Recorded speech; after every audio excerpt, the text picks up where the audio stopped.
और वो इस बात का कायल हो जाएगा कि देखें किसी को ना दावत देनी चाहिए, जो जो कर रहा है उसे करने दो, आपको क्या तकलीफ है। दैट इज मॉरल रिलेटिविज्म के मोरालिटी इज रिलेटिव। LGBTQ भी ठीक है, आपको क्या तकलीफ है। दो लोग अगर मर्द आपस में शादी करना चाहते हैं, लेस्बियन कपल अगर शादी कर रहा है, आपको क्या तकलीफ है।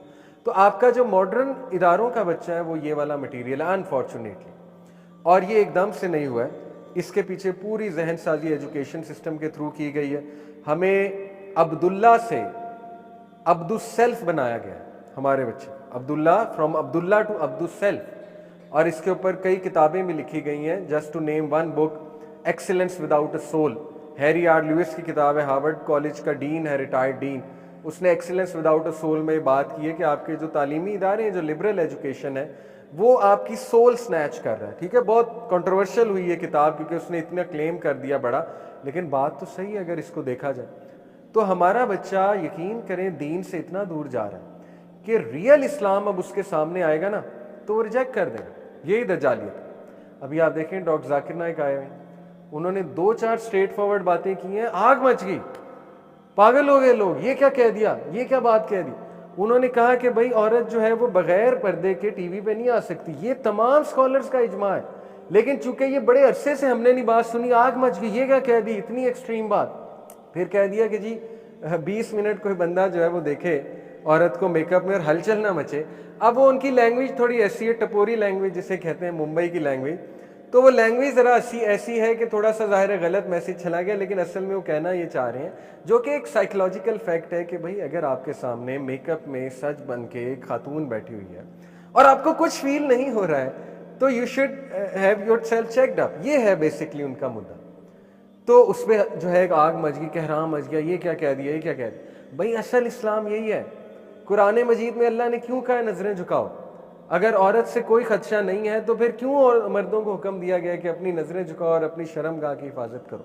वो असल में इतनी अरसे से बात नहीं, वो किसी ने पोस्ट शेयर की थी कि डॉक्टर जाकिर नाइक ने ना पाकिस्तानी मुआशरे की सर्जरी कर दी है विदाउट एनेस्थीसिया, तो अब जो है हमें बर्दाश्त नहीं हो रहा। वो इतने स्ट्रेट फॉरवर्ड है, 2-4 बातें ऐसी कर दी हैं कि हजम ही नहीं हो रही, ये क्या बात कर दी। तो यही बात है, देखें हम इतना डिसेंसिटाइज हो गए हैं चीज़ों को लेके, इतना डिसेंसिटाइज हो गए कि जब रियल इस्लाम सामने आता है हम इनकार कर देते हैं, ये नहीं हो सकता। हमारी बच्चियां इस लेवल पे अगर माइंड ना करें, फेमिनिज्म इस लेवल पे सरहद कर चुकी है कि नबवी हदीस आएंगी वो इनकार कर देंगे। उनके सामने जब आएगा कि शोहर को ओबे करना चाहिए, obeying is a very negative word, you have to be very careful while talking to female students. आप लोगों की बात नहीं कर रहा, मैं यूनिवर्सिटीज़ में जाता हूँ, हम 100 बार सोचते हैं ओबीडियंस का वर्ड यूज़ करने से पहले कि भाई यहाँ तो आग लग जाएगी अगर हमने ये कह दिया मर्द की अतात जो है वो वाजिब है, हदीस है। तो these are the sort of times we are living in कि इतना डिसेंसिटाइज और इतना ज़्यादा ब्रेन वॉश कर दिया गया है, हमारी बच्चियों को डरा दिया गया, मर्द के बारे में डरा दिया गया, मर्द जो है वो ऐसा होता है वैसा होता है, all man are pigs, man should die. आपको पता है जो रेडिकल फेमिनिज्म है वो तो अब ये है ना कि ऑल मैन आर पिग्स और मैन होने ही नहीं चाहिए, इस लेवल पे, एक्सट्रीम लेवल पे है। तो ऐसी ऐसी मूवीज बन रही है। सरोगेसी, एक लेस्बियन कपल है, वो कहते हैं जी शादी की क्या जरूरत है, स्पर्म बैंक जाते हैं, एक स्पर्म पकड़ते हैं, सरोगेसी करवाते हैं। सरोगेसी होता है किसी का वूम हायर करें, आपको अपना वूम ज़ाहिर देना भी नहीं पड़ेगा, किसी का वूम हायर करें, उसको पैसे दें, उसी में जो है एम्ब्रियो रखवाएं, बच्चा हो जाएगा, वो बच्चा आपका, पैसे दें स्पर्म बैंक को, बच्चा हमें चाहिए, तो मैन की ज़रूरत ही नहीं है। इस पर मूवीज़ बन रही हैं। अब आप मुझे बताएं, जहन साजी यहीं से शुरू होती है ना। 20 साल पहले LGBTQ पे कुछ चंद एक मूवीज़ बनती थी, हम कहते थे यार ये ऐसे ही है, ये कहाँ रियल हो सकता है। हो गया रियल कि नहीं हो गया? बिल पास हो गया। मैं आपको बता रहा हूँ, ये जो सरोगेसी और ये जो इस तरह के कपल्स दिखाए जा रहे हैं और इंसेस्ट की तरफ भी लाया जा रहा है हमारे यूथ को, और वो इंसेस्ट कितना बड़ा गुनाह है आपको पता है। अभी हम कह रहे हैं नहीं नहीं ये तो बस ऐसे ही दिखा रहे हैं। अल्लाह माफ़ करे, अगर हमने दावा ना किया, अगर हमने इन फितनों को ना समझा, तो 20 साल बाद आप देखेंगे, फिर हम देख रहे होंगे वो चीज़ें कॉमन हो चुकी होंगी। तो बहरहाल जस्ट टू वाइंड अप ये चीज़ें, और अगर आप दीन के साथ कनेक्टेड नहीं है, फिर आपको ये डोज जा रही है, रेस्ट एश्योर्ड। यूनिवर्सिटीज़ में भी यही डोज जा रही है, आपको मीडिया के थ्रू भी यही डोज जा रही है, हर जगह से आपको ये डोज जा रही है, और फिर आप यही प्रोडक्ट बनेंगे। जैसे कुछ चीज़ें अब बहुत अच्छी मैं एक स्कॉलर की आपको बताता हूँ, वो कहते हैं जी कि sacred system of time versus the secular system of time. दज्जाल का जो सिस्टम ऑफ टाइम है वो सेकुलर सिस्टम ऑफ टाइम है और अल्लाह का बनाया हुआ time sacred system of time है। इसकी मिसाल वो देते हैं कि अल्लाह और अल्लाह के रसूल ने कोई ऐसी बात नहीं की कि आपका बच्चा पहले कोका कोला में मैनेजर लगे या पेप्सी में मैनेजर लगे और फिर उसकी शादी होगी। ये सेकुलर सिस्टम ऑफ टाइम का बनाया हुआ एक रूल है। सेकुलर सिस्टम ऑफ टाइम ने आपको घोल कर पिला दिया है कि आप डिग्री के बगैर जॉब नहीं कर सकते, डिग्री के बगैर पैसा नहीं कमा सकते, आपको 16 ईयर ऑफ कॉलेज करना ही करना है और आपको जो है ना वो 25-26 साल पहले एजुकेशन करना है, फिर आपकी शादी होगी। अल्लाह रसूल ने कोई लिमिट नहीं लगाई। अब इस सेकुलर सिस्टम ऑफ टाइम को हम इतना ज्यादा आदी हो चुके हैं कि हमने फर्ज समझ लिया है, वही से भी ज्यादा फर्ज समझ लिया, कुरान और हदीस से भी ज्यादा, कि ना बच्चे के बाद डिग्री नहीं है, जॉब नहीं है तो निकाह नहीं उसका करना, शादी उसकी नहीं करनी। हाँ, चाहे उसका ईमान बर्बाद हो, चाहे वो जो है ना 7-8 अफेयर्स बनाए उससे पहले, चाहे वो जो मर्जी देखता फिरे, हमारा इससे कोई सरोकार नहीं, हम वही करेंगे जो सेकुलर सिस्टम ऑफ टाइम कहता है। और यही मास्टर प्लान है दज्जाल का कि लोग सेकुलर सिस्टम ऑफ टाइम में ऐसे घिर जाएं, ऐसे डिपेंडेंट हो जाएं कि वो फितरत से दूर जाते जाएं, फितरत से दूर जाते जाएं। और फितरत यही है कि जब बच्चा बालिग हो और जब बच्चे की आप नीड्स देखें, इसका ये मतलब नहीं है कि एक बहुत ही गैर जिम्मेदार बच्चा, देखें वो चीज़ भी दुरुस्त होने वाली है ना कि पेरेंटिंग भी ऐसी करें फिर शुरू से कि उसको इतना जिम्मेदार बनाए कि उसकी शादी की जा सके इंशाल्लाह जल्द एज में। ऐसा ना हो कि वो बिल्कुल ही बॉय हो और उसकी शादी कर दी जाए, तो ये चीज़ भी मुनासिब नहीं है। बहरहाल लेकिन फ़ायदे ही हैं जल्दी शादी के। इसी तरह ये कहीं नहीं है कि पहले वो 16 ईयर के एजुकेशन करे फिर पैसे कमाए। ज्यूज़ तो इस सिस्टम को फॉलो नहीं कर रहे, हालांकि पूरी दुनिया को ये सिस्टम देने वाले वो हैं, लेकिन इस सिस्टम को वो खुद फॉलो नहीं कर रहे। 25-26 साल में उनका बच्चा तो CEO होता है।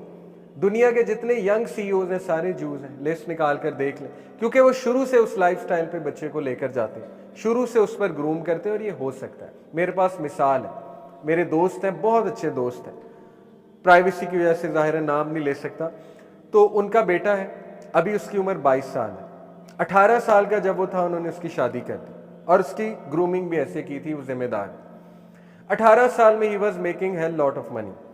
18 साल की उम्र में बिकॉज ऑफ लैंग्वेजेस, उसको अरबी आती थी, इंग्लिश आती थी और उर्दू। इंग्लिश बहुत फर क्योंकि यूके रहकर आया हुआ था, तो इंग्लिश की बेसिस पे he got a job online. American एक कंपनी थी, उसमें सेल्स की कोई जॉब थी, हलाल जॉब थी, वो उसने की और बहुत पैसे कमाए और मेरे ख्याल अभी भी है।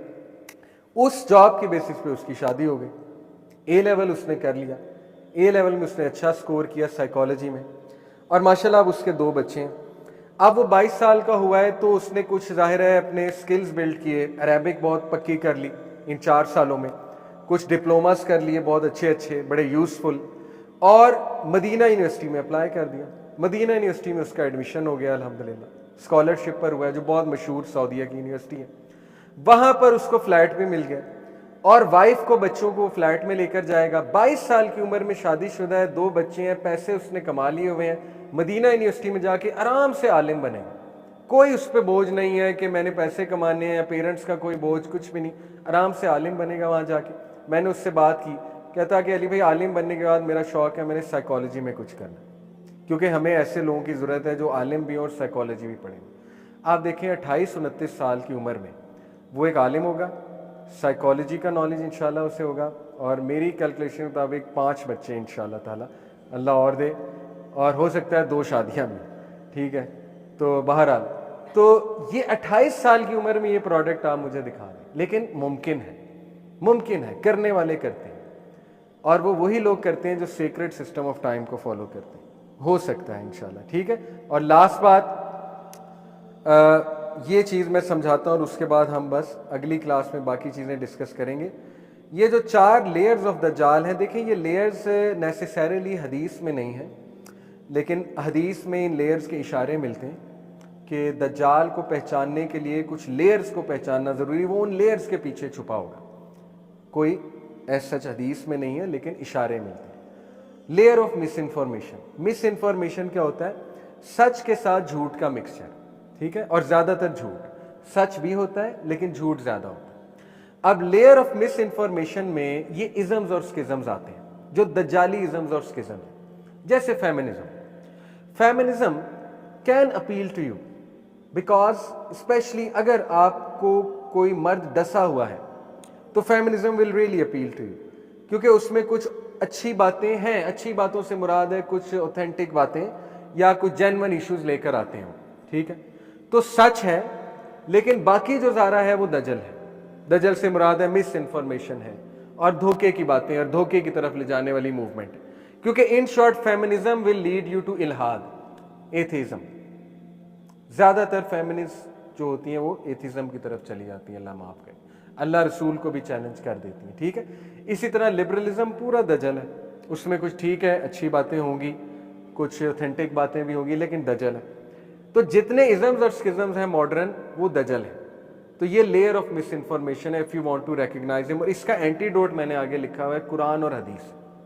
अपने बच्चे को कुरान और हदीस का नॉलेज दें ताकि वो इन लेयर्स को पहचान ले, ताकि उसको पता लग जाए कि ठीक है ये बातें हैं लेकिन इनमें दजल मौजूद है, और जो कुरान हदीस की ठोस बातें हैं वो हमारे लिए सिस्टम की बातें। इसी तरह लेयर ऑफ साइंटिफिक ऑ, ये क्या है? साइंटिफिक ऐसा नॉलेज उसके पास होगा, जैसे बारिश, वो जहाँ चाहेगा बारिश का हुक्म देगा, बारिश हो जाएगी। इरिगेशन जहाँ चाहेगा इरिगेशन, आर्टिफिशियल इरिगेशन आजकल आपको पता है बहुत। तो इस तरह की चीज़ें। तो आज के दौर में मैंने अपने खुद क्लास फेलोज़ को देखा, अल्लाह उन्हें हिदायत दे, GIK से पढ़े, साउथ कोरिया गए, जर्मनी गए मास्टर्स करने, वापस आए तो एथियस्ट थे, और ये तबलीगी भाई थे। जब गए थे तो सर पर टोपी थी और शलवार कमीज में थे, और तबलीगी जमात के लोग थे जो मुझे नमाज के लिए बुलाया करते थे। वापस आए तो एथियस्ट थे। क्या हुआ? What happened?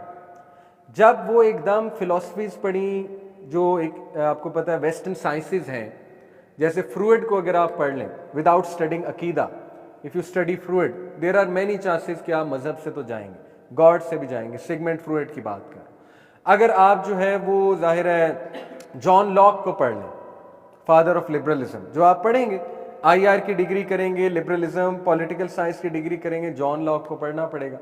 और अगर आप अकीदा नहीं पढ़े हुए और जॉन लॉक को पढ़ लेंगे तो देयर आर हाई चांसेस कि आप you'll turn out to be an atheist. Adam Smith को आप पढ़ लेंगे, जो कि आपको पढ़ना पड़ेगा डिग्री करते हुए, तो there are high chances you will be an atheist. Darwin की बातें जब आपके सामने आएंगी, एवोल्यूशनिस्ट की बातें जब आपके सामने आएंगी, तो आप एकदम सोचेंगे कि यार ये बातें क्या हैं, हमें तो मौलवियों ने ये बताया है लेकिन ये तो ये बातें।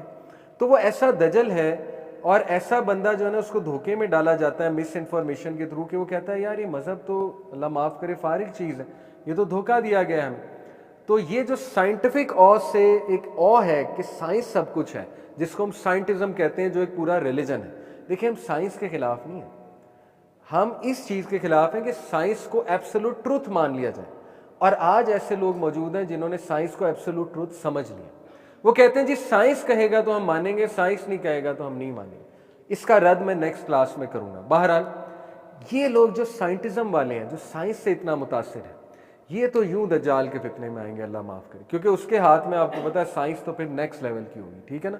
तो इसका जो सोल्यूशन है वो अवॉइड साइंटिज्म, कि साइंस को फॉलो करें लेकिन साइंस को एज अ रिलीजन या एब्सोल्यूट ट्रूथ ना समझ लें। इसको मैं नेक्स्ट क्लास में मजीद एक्सप्लेन करूंगा। तीसरी बात, layer of extreme illusion. Illusion क्या होता है? धोखा। इतना इल्यूजन्स में इंसान को डाल दिया जाएगा, Xbox, PS5, फिर जो Amazon प्राइम है, फिर जो फुटबॉल की पूरी एक दुनिया है, लीग्स को फॉलो करो, फिर ये क्रिकेट लीग्स को फॉलो करो, फिर इन लीग्स को फॉलो करो, फिर ये करो, फिर वो करो। इतनी इल्यूजन बंदे को समझ नहीं आएगा मैं करूं क्या, और बंदा जो है ना वो बस इन्हीं चीज़ों में लगा रहेगा। तो इसका सोल्यूशन जो है वो क्या है कि अपने बच्चों के डेफिनेशंस, कॉन्सेप्ट्स क्लियर करें। मिसाल के तौर पे उन्हें सक्सेस की डेफिनेशन समझाएं, फलाह क्या है, सक्सेस क्या है। इसी तरह उन्हें रिज्क की डेफिनेशन दें, रिज्क क्या है। इसी तरह उन्हें डेफिनेशन दें कि हु इज़ गॉड, गॉड कौन है। इसी तरह चौथा जो लेयर है, लेयर ऑफ ग्लैमर है, कि इतना ग्लैमर होगा कि एक आम आदमी रेजिस्ट ही नहीं कर पाएगा दज्जाल। वो ग्लैमर की लेयर में इतना ज़्यादा छुपा होगा। जैसे मिसाल देता हूँ, Elon Musk, I don't think so दज्जाल है, लेकिन फॉर डिस्कशन से लेट्स से वो दज्जाल है। कितना ग्लैमर है उसके पास, कितनी साइंटिफिक ऑ है उसके पास। हमारा पढ़ा लिखा तबका तो सजदा कर लेगा इलॉन मस्क को, कहेगा इलॉन मस्क ही असल में चीता है सबसे बड़ा। जो इलॉन मस्क कहेगा वो दुनिया यूं फॉलो करेगी। इलॉन मस्क आज एक स्टेटस डाल देना, ये वैक्सीन ठीक है, ये वैक्सीन ठीक नहीं है, पूरी दुनिया फॉलो करेगी। बिल गेट्स एक स्टेटस डाल दे, ये दवाई खाओ, ये दवाई ना खाओ, पूरी दुनिया फॉलो करेगी। क्यों? उसका ग्लैमर है, उसका टेका है, उसकी ऑ है, वाह वाह वाह, बिल गेट्स ने कह दिया। तो ये 4 चीज़ों को मैं डिटेल में नेक्स्ट क्लास में डिस्कस करूंगा। अल्लाह ताला हमें फितना दज्जाल से महफूज करे, और इसकी दुआ मैं शेयर कर दूंगा ग्रुप में। अल्लाह के नबी ने फितना दज्जाल से पनाह मांगने की दुआ भी बता दी हुई है। अल्लाहुम्मा औज़ु बिका मिन अज़ाबि जहन्नम व मिन अज़ाबिल क़ब्रि व मिन फितनतिल महयाई वल ममाती व मिन शर्रि फितनतिल मसीहिद दज्जाल। ये मैं शेयर भी कर दूंगा। ये हर नमाज में नबी वसल्लम पढ़ा करते थे दुरूद के बाद। इसको आप याद कर लीजिएगा इंशाल्लाह। बाकी इसका सोल्यूशन डिटेल में सूरह कहफ वो नेक्स्ट क्लास में डिस्कस करेंगे। जज़ाकुमुल्लाह खैर। सुब्हानकल्लाह व बिहम्दिका अशहदु अल्ला इलाहा इल्ला अंता अस्तगफिरुका।